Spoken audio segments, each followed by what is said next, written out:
Mass layoffs are shaking up one of the most important sectors of the U.S. economy, leaving hundreds of thousands of programmers, engineers, and managers without work. Is this perhaps the tip of the iceberg of a movement that will soon spread to other sectors, a radical change caused by a disruptive technology, or on the contrary, a positive readjustment for the economy?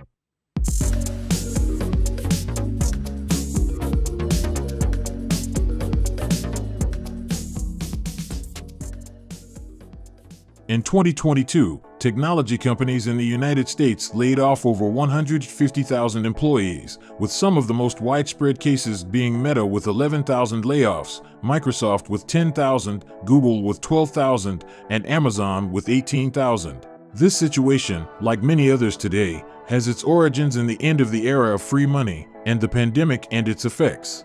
After the Great Recession, which was considered the worst economic crisis in decades, central banks in major economies flooded the market with money, with interest rates near zero and even negative in some places, and since inflation did not exceed its target levels, they did not need to change their monetary policies. During this period of abundant capital, investors focused on growth, so if a project was promising in the long term, it did not matter how much capital was burned or how much risk was assumed as long as the company grew.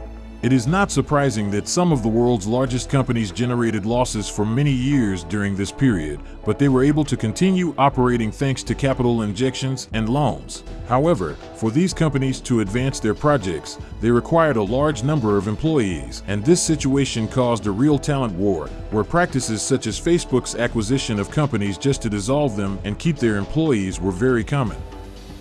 And an infinity of benefits for employees, such as free food, massages, laundry, and obviously economic benefits, played a key role in taking human talent from other companies. This period of prosperity for employees, shareholders, and large technology companies would accelerate significantly with the pandemic, not only because more cheap money would enter the economy, but also because, with the inability to spend freely on restaurants, travel, movies, and other services that required leaving home, the flow of spending focused on goods and services that could be used from home, generating a golden era for Amazon, Google, Netflix, Meta, Microsoft, and even for companies like Apple and Tesla, which saw a notable increase in their income during the pandemic.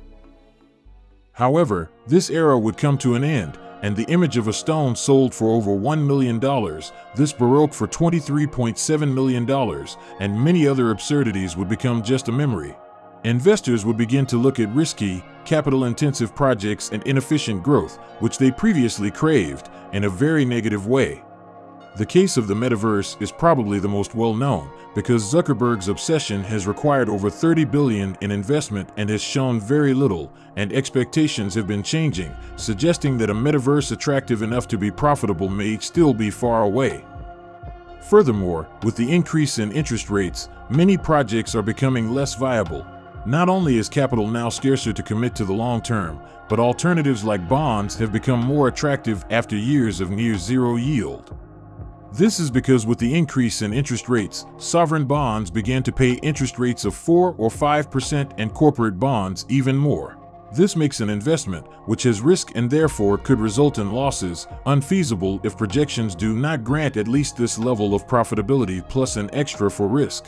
And many projects, which had small profit margins, after considering their financial cost or opportunity cost in this new context, became unviable or unattractive. To some extent, it is similar to what happens with stocks, which in the United States have yielded an annual return of around 8%, but with risk and volatility. So if, for example, government bonds, which are considered risk-free, begin to pay around 6%, it would make stocks much less attractive to investors.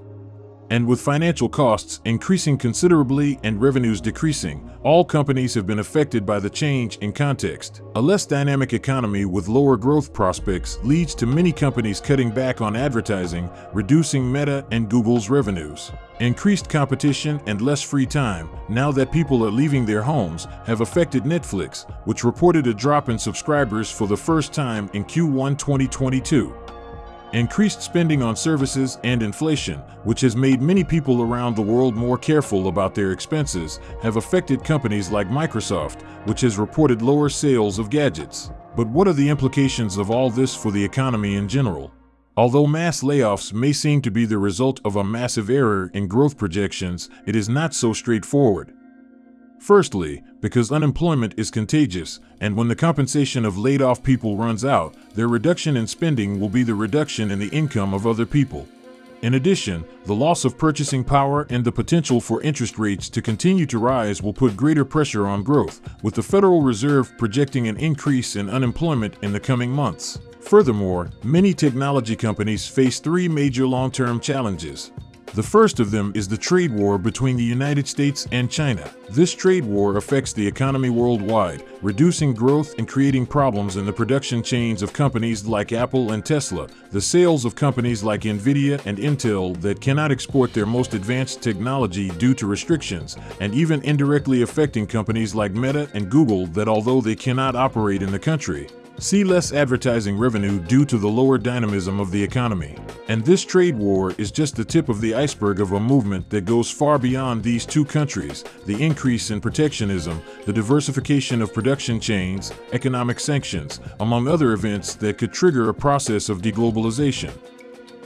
The second challenge is TikTok, which is mainly a problem for Meta and Google, but beyond causing a loss of traffic on their platforms with younger people, it has represented a change in the way people absorb information, and short videos, whether TikToks, Reels, or Shorts, do not allow for the same volume of advertising as previous formats.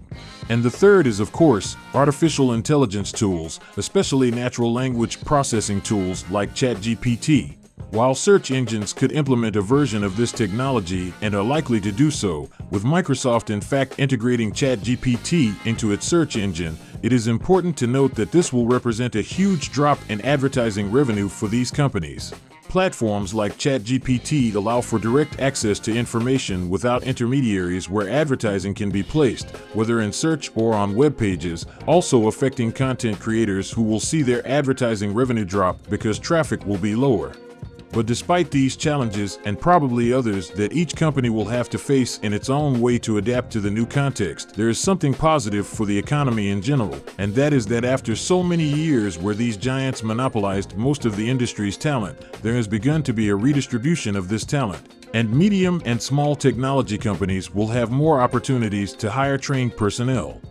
Just because capital has become more expensive doesn't mean it's become more expensive for everyone equally.